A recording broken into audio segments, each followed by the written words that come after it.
falar um pouquinho sobre argumentos e como iniciar uma introdução de um texto, né, de uma dissertação do Enem, ok?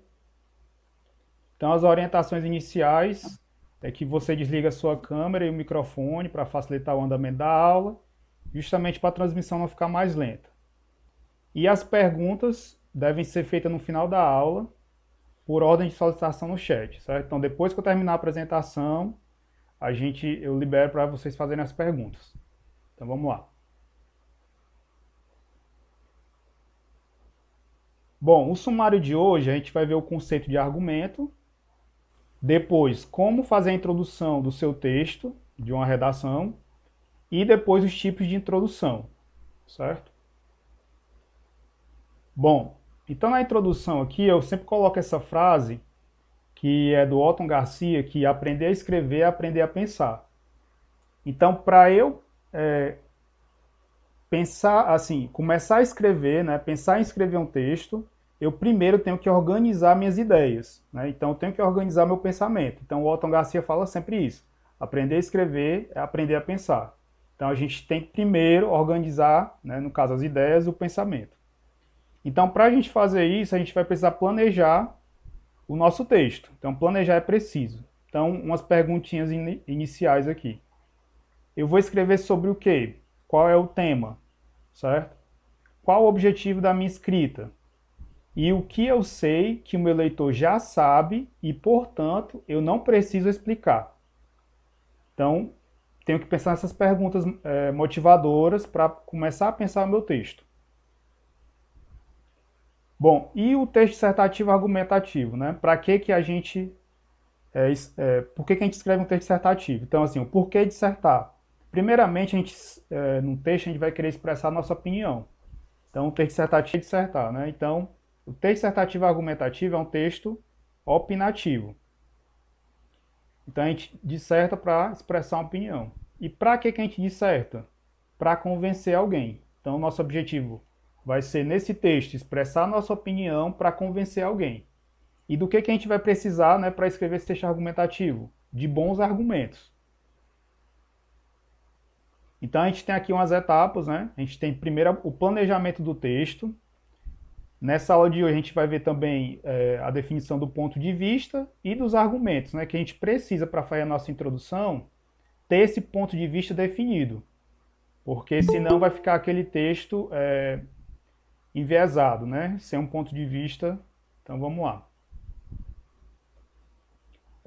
Então assim, o Ferdinand de Saussure, que é o pai da linguística moderna, ele define, né, o ponto de vista como que define um objeto de estudo. Então, você só pode ter dois posicionamentos, né? Ou você é favorável ao tema, ou você é contrário ao tema, certo? Então, o ponto de vista define o objeto de estudo. Então, quando eu escolho meu tema, eu tenho que me posicionar. Vou ficar favorável ao tema, ou vou ficar contrário ao tema? Então, isso é importante. Bom, agora a gente vai para os argumentos. Os argumentos são as justificativas para as afirmações que fazemos, certo? Então, eu tenho aqui o Charador, que é um linguista. Em 2008, ele escreveu essa definição, né? Charador nos ensina que argumentar é uma atividade discursiva de influenciar nosso interlocutor por meio de argumentos. Aí o segundo tópico, argumentar é convencer pela evidência, pela apresentação de razões, fatos e provas. E toda declaração só terá validade se devidamente demonstrada. Então, o que acontece muito nas redações dos nossos alunos, né, do Enem, é porque eles vão fazer afirmações, só que eles não sustentam essas afirmações. Ou são ilógicas, ou são fracas demais, ou são generalizantes. E aí a redação deles enfraquece, né? Então não tem como você defender um ponto de vista se os seus argumentos são fracos, certo? Então você vai ter que, por meio, né, de evidências, de razões, fatos e provas, mostrar essa validade do seu argumento, né? Então, continuando. Então está aí a lógica do argumento. Então o argumento eu tenho aqui, ó, A mais B igual a C. Se eu seguir essa lógica aqui, eu nunca vou ter um argumento fraco, certo? Então aqui, ó, nossas vendas diminuíram em 2008 por causa da crise. 2018, por causa da crise. Portanto, precisamos de uma nova estratégia de marketing. Então, ó, nossas vendas diminuíram em 2018. Seria o A. Por causa de quê? Da crise. Qual é a consequência? Portanto, precisamos de uma nova estratégia de marketing. Então, eu tenho que ter essa lógica aqui do argumento. A mais B igual a C. Então, todo argumento, eu tenho uma tríade. Então, nessa tríade eu tenho o meu tópico frasal, certo? Vou ter a minha informação, certo? Eu tenho o tópico frasal, por outro nome, né? A afirmação. Aí depois eu tenho a informação e depois a conclusão. Então eu tenho essa tríade aí, tenho afirmação, informação e a conclusão. Essa segunda imagem aqui, eu tenho assim, ó, a primeira afirmação está em verde. Então, semelhantemente, essas mesmas autoridades possuem interesses financeiros na má alimentação dos brasileiros. Então, a pessoa faz uma afirmação. Depois, ela vai jogar a informação, que é justamente para justificar esse tópico frasal que está em verde. Então, conforme Marx, em um mundo capitalizado, a busca pelo lucro ultrapassa valores éticos e morais. Nesse sentido, as grandes empresas alimentícias vendem a imagem dos seus produtos atrelados à felicidade e à realização pessoal, quando, na maioria das vezes, essas mercadorias são responsáveis pela degradação da saúde do consumidor. Ainda de acordo com dados da UNB, as propagandas dessas indústrias induzem a uma má alimentação e atingem fortemente o público infantil.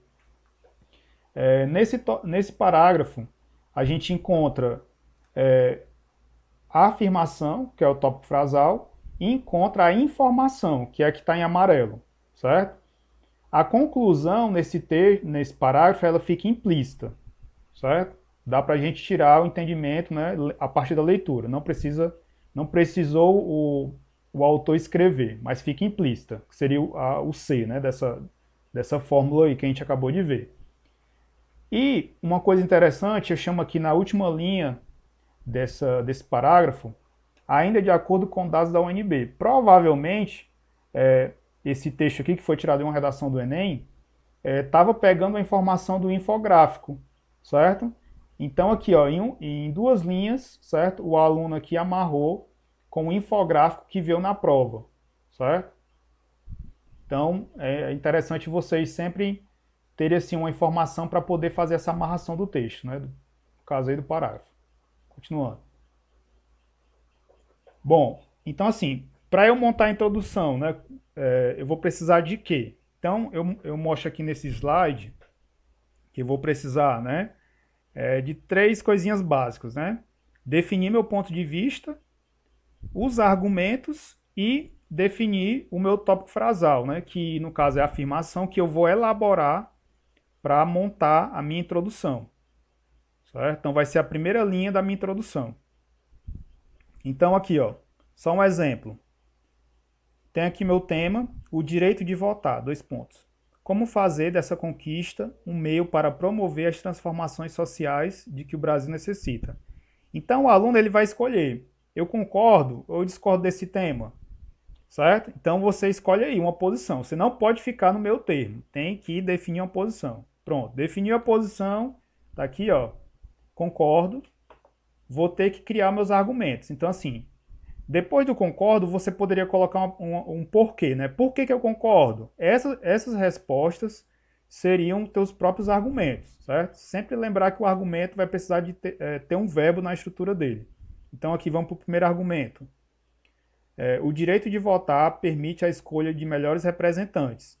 Então eu concordo, né? Então está aí a minha primeira justificativa, o primeiro argumento. Segundo argumento, é uma forma de exercer a cidadania. Pronto. E terceiro, garante a luta por novos direitos e mudanças sociais. Então tá aqui, eu defini meus 3 argumentos. O que a gente está fazendo nessa etapa aqui? O planejamento do texto. Eu sei que tem aluno que quer já começar logo escrevendo a redação e pá, pá, pá, pá. Mas assim, ele vai ganhar mais tempo planejando do que ele fazendo um parágrafo sem planejar, ele vai gastar mais tempo. Então, assim, essa aqui é a forma mais fácil e prática, né, de você escrever um texto estruturado e evitar, né, falhas, né? Pronto. Depois que eu defino meus 3 argumentos, eu tenho que elaborar uma frase. Essa frase ela é curta. Então, ela vai mostrar o meu posicionamento em relação ao tema. Então, temos aí, ó.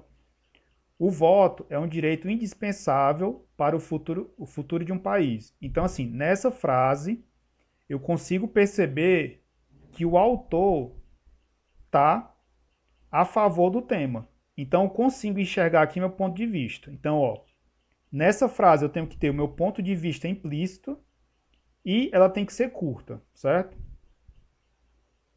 Então, vamos lá. Então, como é que ficaria essa primeira introdução montada? Montei aí a frase. Então, ó, em azul está o meu tópico frasal. O voto é um direito indispensável para o futuro de um país. E agora eu incremento com meus argumentos, certo? Então, vale ressaltar que o direito de votar permite a escolha de melhores representantes. Segundo, outro ponto a ser abordado é que é uma forma de exercer a cidadania. E o terceiro, além disso, garante a luta por novos direitos e mudanças sociais. De forma direta, né, bem simples, né, tá essa introdução, mas é só para mostrar para vocês, didaticamente, que eu começo a montar minha introdução a partir, né, dos meus argumentos. Esse tipo de introdução é a introdução chamada introdução direta, né? Eu já vou direto ao ponto, né, do que eu quero falar. Então, o que eu tenho aqui na estrutura? Eu tenho um tópico frasal que está em azul, né, que é a minha afirmação, e tenho meus 3 argumentos. Essas palavras que estão em preto, né, em negrito, são os elementos de coesão. Um detalhe muito importante, né? Na aula passada a gente comentou das 5 competências, e na competência 4 eu tenho meus elementos coesivos. Então, vale ressaltar que, outro ponto a ser abordado é que, além disso, são elementos que você tem que inserir na redação para poder fazer a amarração das ideias, né? Então, seria uma forma de argamassa textual. Eu estou colando as minhas ideias. Então, com esses elos coesivos, né, elementos de coesão, eu consigo deixar o texto mais fluido, né? Vamos lá, continuando. Então, quais são os tipos de introdução? Eu tenho aqui, ó, há inúmeras formas de iniciar uma redação. Podemos lançar a mão dos seguintes tipos de introdução. Então, eu tenho uma declaração inicial, essa que eu já falei para vocês, que é um tópico frasal. Posso começar com uma alusão histórica, certo? Relembrando algum fato da história. Se o meu tema permitir, né, que eu encaixe. Posso também começar com uma definição, né, definindo um tema, uma exposição geral específica, uma introdução direta, aqui no caso é da tese, tá? Um errozinho aqui, depois eu corrijo, da tese. Introdução direta do tema. Posso começar com uma citação, que hoje é muito comum a gente ver na redação do Enem. Posso fazer uma exemplificação ou uma comparação. Então, assim, tem várias formas de você começar uma introdução. Eu estou ensinando a mais prática, né? Para quem nunca escreveu um texto, começar a engatinhar e escrever um texto, certo? Então, a gente está vendo a primeira etapa de planejamento. Então, aqui, ó, 3 exemplos de introduções, né? 3 exemplos. Então, eu tenho aqui a exposição geral específica, e aqui começa. Isso que está em verde são os tópicos frasais, né? Então, primeiro aqui, é fato que as diferentes ações de marketing exercem grande influência no processo da formação dos sujeitos. Em se tratando de crianças, o poder das propagandas na criação de hábitos e identidades é bastante grande. Surge então o debate acerca dos limites da publicidade infantil. Esse texto ele veio do mais geral, que era falando sobre ações de marketing, até ficar mais específico, que seria a publicidade infantil, né? Se tratando de crianças aí. Então, do geral para o mais específico. A gente consegue perceber esse movimento no texto. No exemplo 2, voltando aqui, eu tenho a introdução direta da tese. Então, qual é a minha tese? É o que eu vou defender, certo? De maneira escrita, seria o que eu vou defender, a minha tese. Então, ó, ele começa aqui no exemplo 2. Deveriam existir no Brasil leis para proibir propagandas dirigidas às crianças, com apelo para a compra e consumo de qualquer produto. Em um país onde as crianças deixaram de brincar para assistirem TV, não vale a pena deixar que indústrias de produtos infantis abusem disso. Então ele inicia aqui, ó, com a tese dele, né? O ponto de vista, o que deve ser feito, né? Então, deveriam existir no Brasil leis para proibir as propagandas dirigidas às crianças. Então ele faz essa tese dele. E o terceiro exemplo, a gente tem aqui, introdução direta do tema. A publicidade infantil é um ramo que vem crescendo muito no Brasil. Afinal, as crianças ainda não formaram toda a base crítica necessária para entender toda a complexidade e persuasão de uma propaganda. Fatos que as tornam um público-alvo facilmente convencido. Então a gente percebe aqui, ó, que existem várias formas de iniciar uma introdução, né? Uma redação. Ok?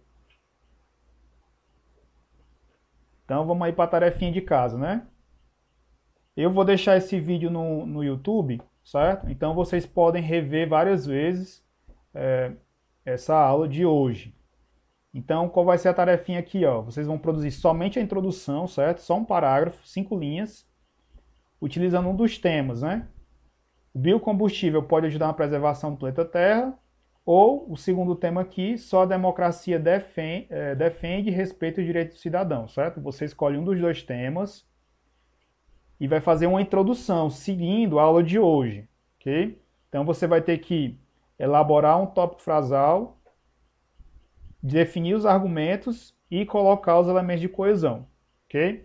Eu vou disponibilizar esse material e aí vocês podem ver no YouTube, eu disponibilizo o link, ok? Pronto, e a fonte foi da oficina de redação do Breves, que eu aprendi no IF, né? IFCE. E desses dois livros aqui, Comunicação em Prosa Moderna, do Otton Garcia, e no livro Escrever e Argumentar, da Engedocó.